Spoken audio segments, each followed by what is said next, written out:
Why are we not aware of divine inspiration? Is it because we are too busy?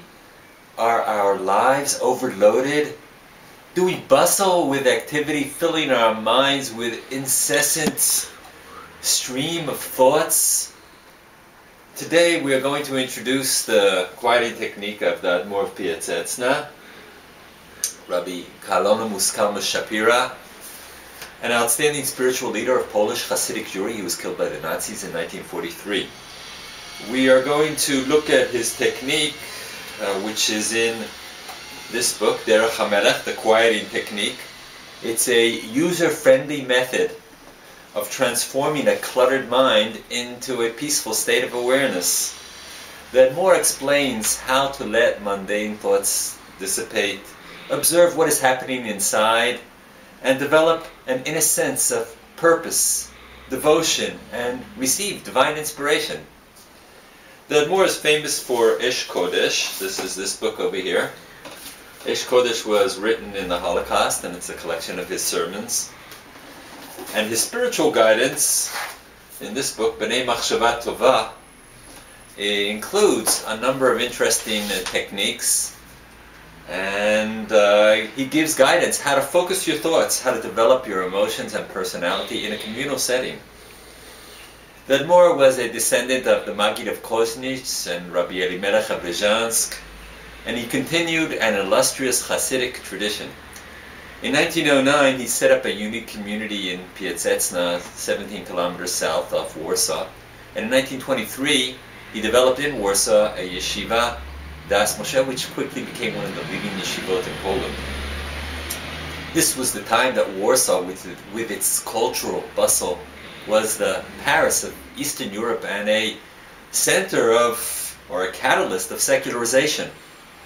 The Admor's pedagogical innovation was the creation of a community effort for spiritual development, into which he incorporated Hasidic meditative practices, visualization techniques, and musical inspiration. He was a musician. He played a violin.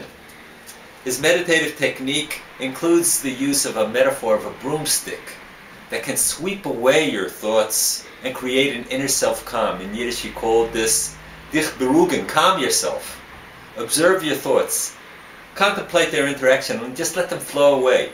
He utilizes ideas from his predecessors, especially Rabbi Elimelech of Brezhansk, to explain how to focus your thoughts, how to eliminate distractions and impurities, and develop this sense of purpose, morality, and devotion.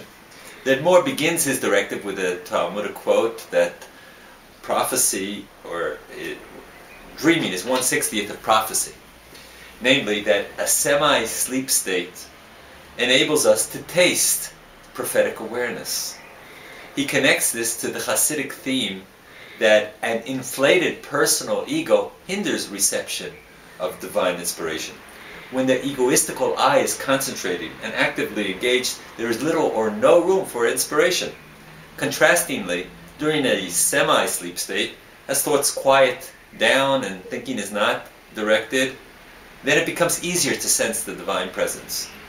The Admor suggests using biblical verses to focus a receptive mind towards themes of holiness, faith, love, and awe.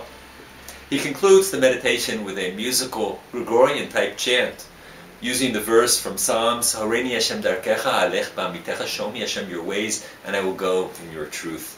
In modern meditation terminology, the Admor's advice can be interpreted as a form of meta-meditation or meta-cognition that can be attained by emptying the mind and enabling a softer flow of thoughts.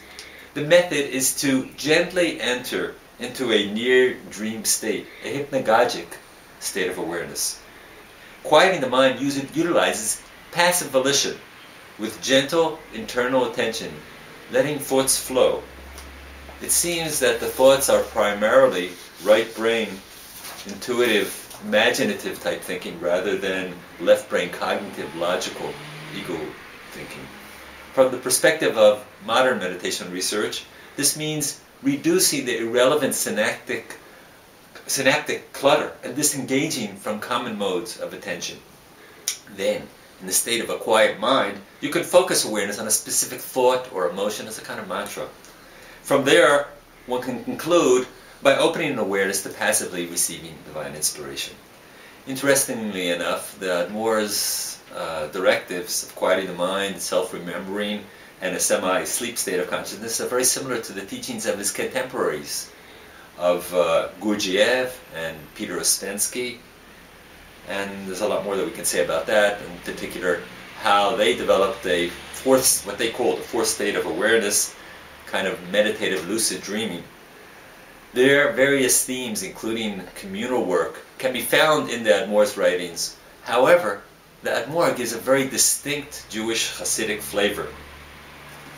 So, we have a recording of the Admor's technique, at least an adaptation for modern times, and you're invited to write to us to receive both the recording and the booklet, and we'll be happy to share with you the ideas of the quieting technique of the Admor of Piaseczno.